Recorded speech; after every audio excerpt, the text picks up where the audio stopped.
In this session, I'm going to dive deeper into outsourcing and talk specifically about how to use our outsourcing recruiter, Hazel. That's one of your benefits you get with the viral site system. So I'm going to set some expectations. I'm going to teach you a little bit more detail than I did in the previous video about outsourcing. So if you are interested in outsourcing and scaling your business, this is a video that you need to watch. So I'm going to be talking about how outsourcing works, a little bit more detail than I did in the previous video, setting your expectations, where to outsource. I have some updated information from the last video. I'm going to talk about how to use our recruiter Hazel and how to hire and pay your workers.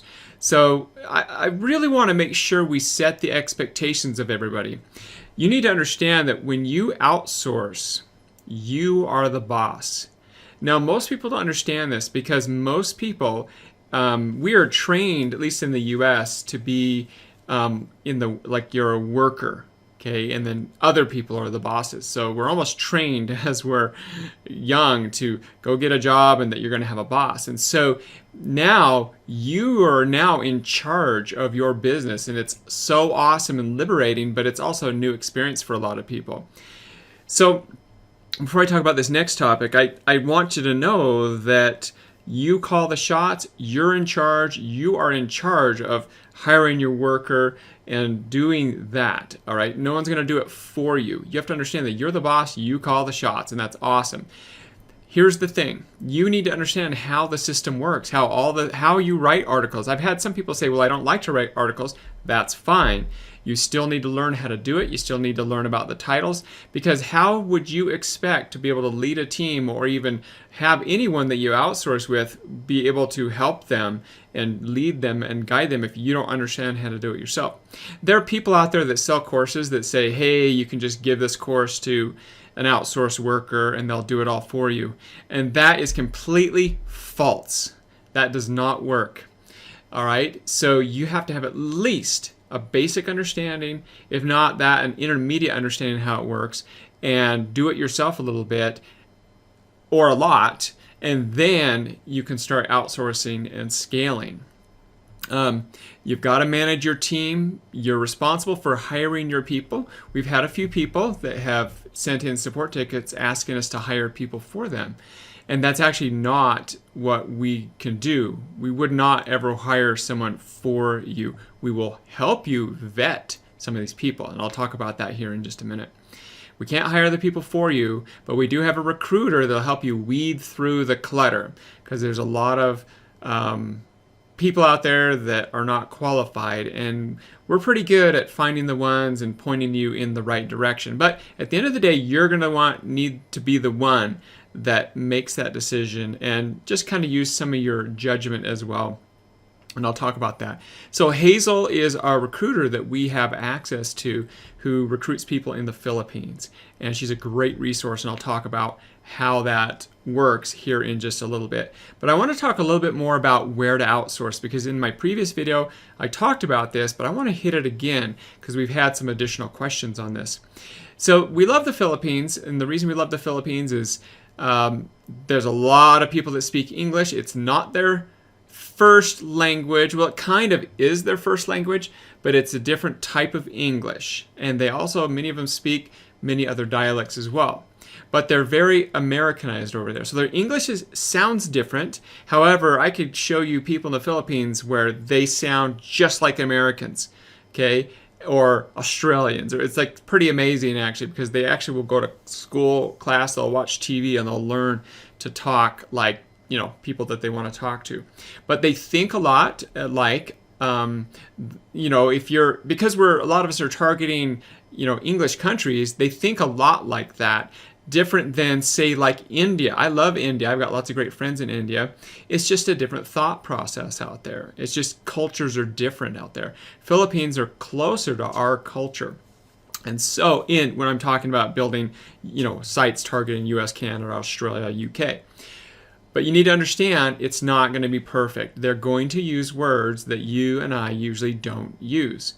They'll say things like, sir, ma'am. They'll use different words. Now, sometimes it'll be off-putting, and when they do it in the articles, it's a little annoying. So you'll have some people that talk differently, but when they write more like Americanized or British English or Australian English. How much do you pay for a full-time worker in the Philippines? Well, you're going to expect at least $300 to $500 a month for someone that's really good. In fact, there might be some that are even more than that. Now, you could pay bottom dollar prices. You can find people that hire them for $200, $250 a month. There's a chance, good chance, they probably won't be very reliable for you. You have to really think about that. So in the Philippines, to make about $500 a month is like the equivalent of here in the U.S. making about $2,500 a month.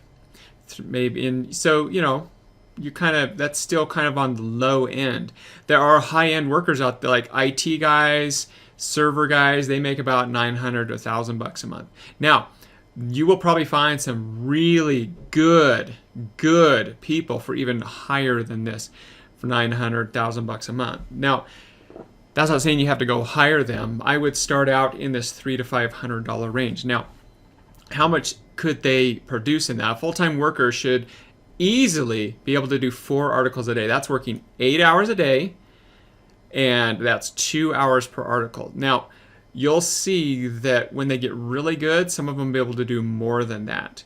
But it also depends on the quality of the article. Just remember, one article can be one of your huge profit streams and can bring you thousands of dollars. So I think realistically 4 to 5 articles is realistic. That includes the research, the posting the pictures, and if people are doing less than that, then they're usually not qualified for this. Here's another place. I've got a good friend that owns the Doggington Post. Let me show you guys his site. Doggington Post. Let me just bring it up in the searches. So I've got another friend that does this. He has the Doggington Post, and it's a very popular site. In fact, I'm going to probably try to get him to jump on a webinar with us one of these days. All of his articles are written by people from Israel. And I had a conversation with him the other day. In Israel, there are many Americans who grew up here in the U.S., but they've moved back to Israel. And they need work. And they are perfect writers, great English speakers. I mean, that's their main language. You're going to pay more for them, though. So when I talked to him, he said a good writer for a 2,000-word article is going to be about $25 per article. So this is kind of a newer territory for us. I may try to get my buddy on the line, and maybe we can do a little webinar and talk about different writers in Israel. But you also kind of get what you pay for. If you go check out Doggington Post and look at some of his posts, and they've done like tremendous job on here on a lot of these posts. So, and he said, when I talked to him, he said that he requires perfect articles for $25. All right. The other type of people you can outsource, and I talked about this before, but stay-at-home moms. There's a lot of moms out there, even retirees, who just would love to do some work. Maybe pay them per article, maybe part-time work. However you do it, if you pay them per article or if you pay them a certain amount, always require a certain amount of deliveries, a certain amount of articles. Don't ever pay someone a set amount and then not expect them to deliver such and such articles. So stay-at-home moms, retirees, remember family members is another great thing. To outsource it to your kids if you can. So those are just some. I know in the mastermind we'll talk about some more, and if any of you know of some great places you've outsourced in the past, please share that with us. Let's talk about how to use our recruiter, because a lot of people are interested in this, how we actually do this, how this actually works. So we already talked about setting the expectations. So now let me show you the process of how to use our recruiter. So the first thing you need to understand is to use our recruiter, Hazel. My buddy John Jonas owns onlinejobs.ph. And so to get an account, you can get a free account, but and you can post resumes, but to respond to people, he makes you get a subscription. I don't know, I think it's like $40 a month. Now you can cancel that subscription once you've found your worker. So if anyone thinks you have to have this subscription, you don't. He has some upsells and stuff. He tries to teach you about like outsourcing to the Philippines and different things like that. You don't necessarily need to get that because you can learn that here inside the system. So if you want to go grab account, it's viralsitesystem.com/outsource. So the deal with John is this: if you want to use Hazel, you gotta go grab an account, and I'll show that here in a second. So again, you go into online jobs, you go in, and you can go post a job, and like I said, it's free to do that, but it's $49 a month to be able to respond to them. So you can make that decision if you want to do that, but to use Hazel, that is a requirement to actually get a paid account, because we have to pay Hazel and he has to pay Hazel, and it takes her time. So it's just not free. This is not a service I own. I don't own onlinejobs.ph. So it's just kind of the deal that I reached out to John. I said, hey, we've got a lot of people, and he said, well, we've got Hazel. So let me tell you what Hazel can do for you guys. Let me tell you what she can't do. She cannot hire for you. She's not going to say, hey, I've hired someone for you.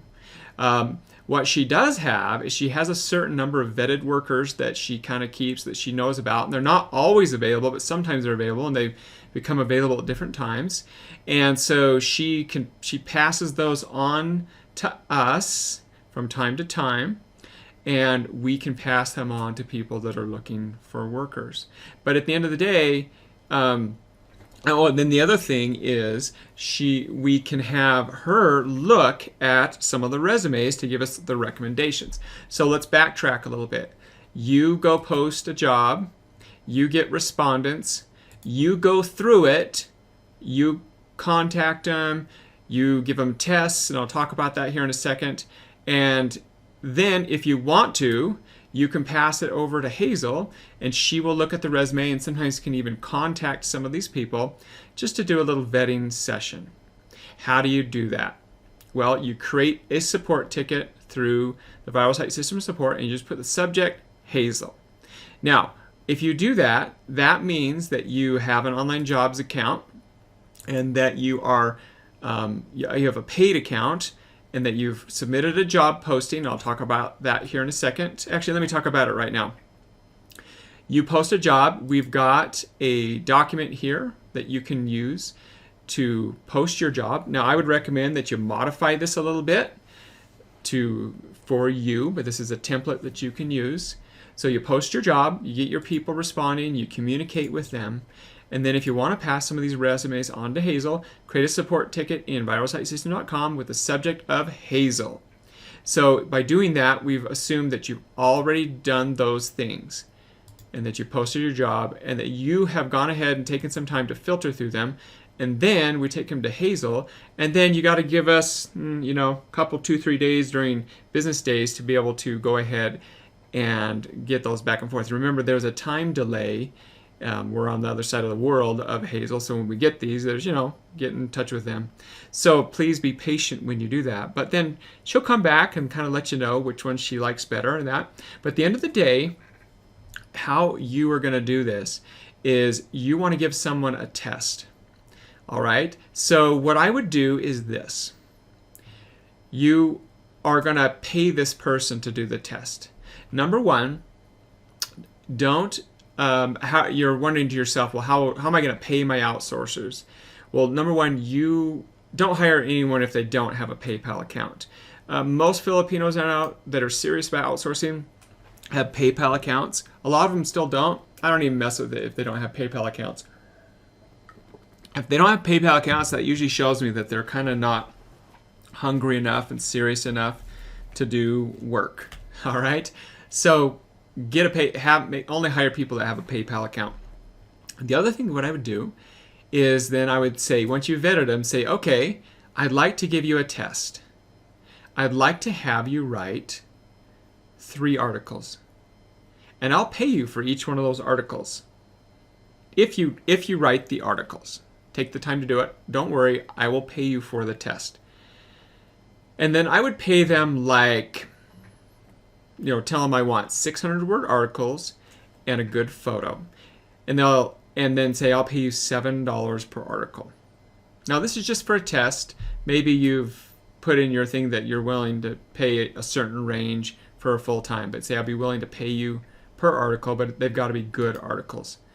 So what I would do is I would say, give them the challenge. I'd take them to little things. I'd give them like 3 websites and say, I want an article like the kind you see on this website, littlethings.com. What I want you to find a viral article, and like, don't even tell them where to go find the viral article. See if they can think outside of the box.